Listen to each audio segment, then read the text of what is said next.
Bonjour à tous et ravi de vous retrouver pour cette nouvelle édition de votre journal. Nous sommes le mercredi 4 novembre et voici les titres de l'actualité. Les assises de l'économie de la mer se sont ouvertes ce mardi à Marseille. Durant 2 jours, la communauté maritime française se réunit pour parler des enjeux de la filière. En Vendée, cela représente 40 000 emplois, industrie, tourisme, pêche. Nous ferons un point dans ce journal.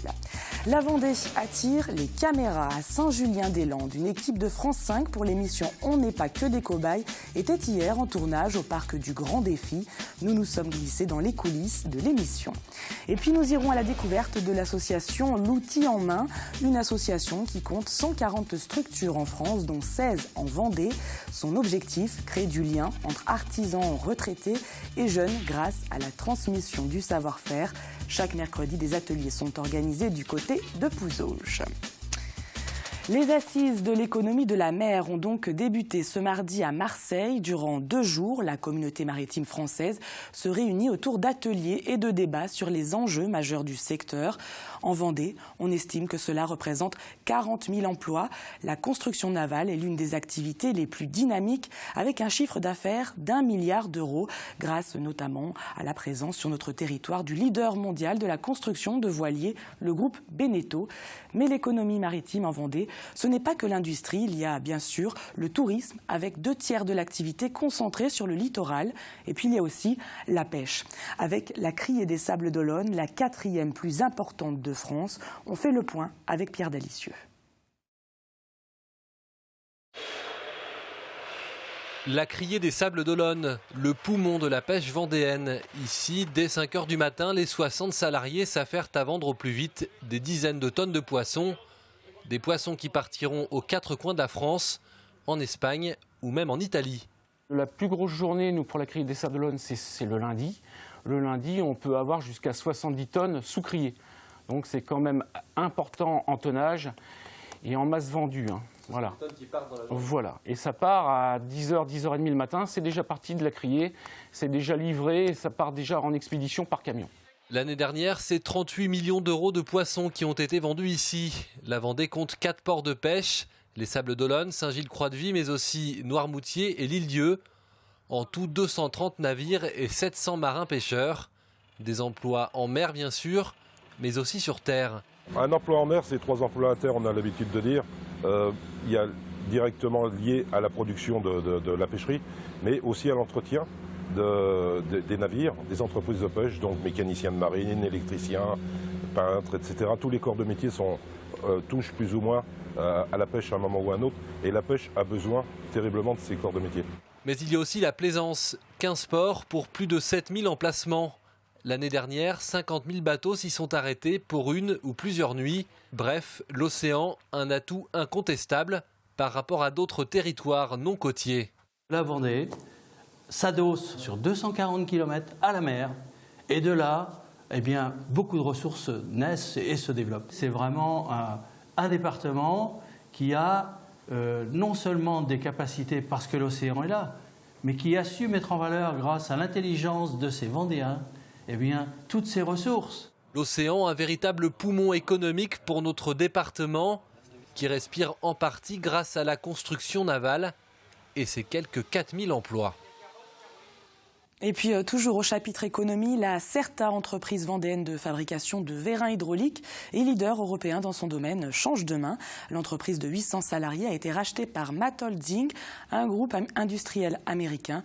Le siège social de la Certa restera au Poiré-sur-Vie, mais prévoit de développer son activité à l'international avec l'ouverture en 2016 d'une usine en Chine. Et puisqu'on parle d'industrie, en bref, 80% des salariés d'Akena Véranda à Dompierre-sur-Yon ont débrayé ce mercredi matin à 10 h. Ils dénoncent une perte de leurs acquis sociaux et demandent une revalorisation des salaires. Des nouveaux locaux pour le SAMU de la Roche-sur-Yon. Lundi, le bâtiment d'une surface de près de 1400 mètres carrés a été inauguré en présence du professeur Louis Laran, créateur du premier SAMU de France. C'était en 1968 à Toulouse. Les nouveaux locaux du SAMU 85 viennent remplacer l'ancienne structure vétuste. Une étape donc importante selon Yvon Richir, directeur général du CHD Vendée. C'est une étape extrêmement importante pour le CHD Vendée, mais également importante pour le département. On n'inaugure pas un nouveau SAMU tous les jours et vous savez que le SAMU a un rayonnement départemental. Et puis c'est important également pour le CHD puisque cette inauguration marque une première phase dans une restructuration complète du plateau des urgences du CHD, constitué par le SAMU, le SMUR et puis les urgences et l'hospitalisation de courte durée derrière. Et le coût total des travaux de ce grand chantier d'extension et de restructuration du CHD Vendée s'élève à un peu plus de 12 millions d'euros. On ouvre une page politique à présent avec les élections régionales. Je vous rappelle qu'elles auront lieu les 6 et 13 décembre prochains. Et je vous rappelle également qu'à cette occasion, nous vous présentons les différentes listes en présence. Ce soir, l'UPR, l'Union populaire républicaine, un mouvement créé en 2007 par François Asselineau qui milite notamment pour que la France sorte de l'Union européenne et un parti qui sera donc présent au scrutin. Alain Parizeau le représentera au niveau régional et en Vendée, c'est au tour de Jocelyn Mathubert, 30 ans, exploitant agricole à Nieul-le-Dolan, que s'est formée une liste de 18 autres candidats.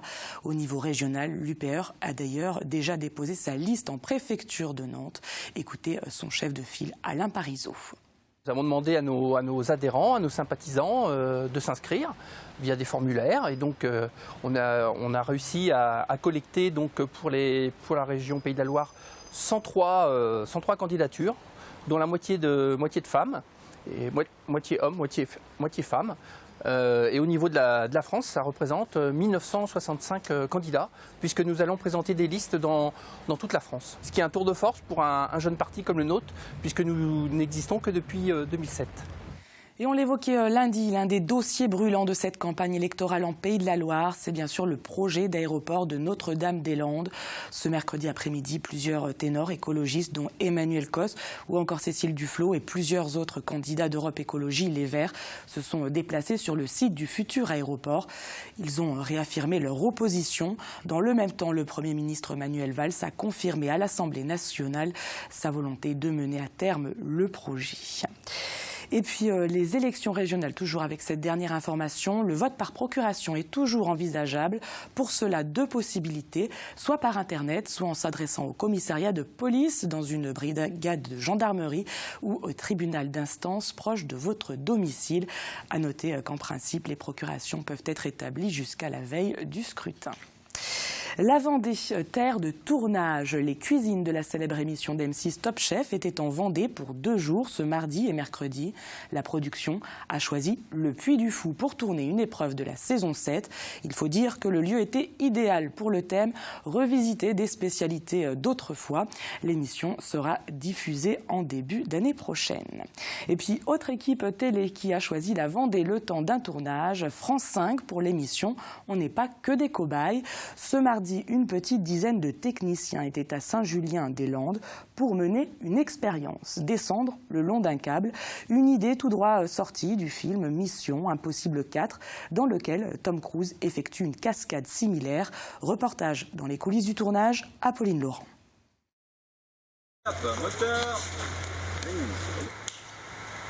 C'est parti pour une journée de tournage. Les équipes de l'émission de France 5 On n'est pas que des cobayes étaient au parc du Grand Défi de Saint-Julien-des-Landes pour filmer le test du jour. Comment et avec quel matériel descendre le long d'un câble. Tu vas pouvoir sauter de ce point là-haut où il y a le câble. Tu vas sauter avec cette ceinture que je te donne. Et je vais t'expliquer comment on assure ta sécurité. Petite consigne avant le grand saut pour Laurent, le cobaye de l'émission.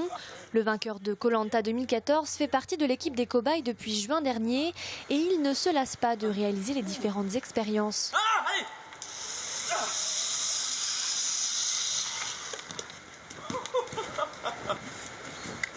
Alors Laurent, comment ça s'est passé? C'est très sympa, très sympa.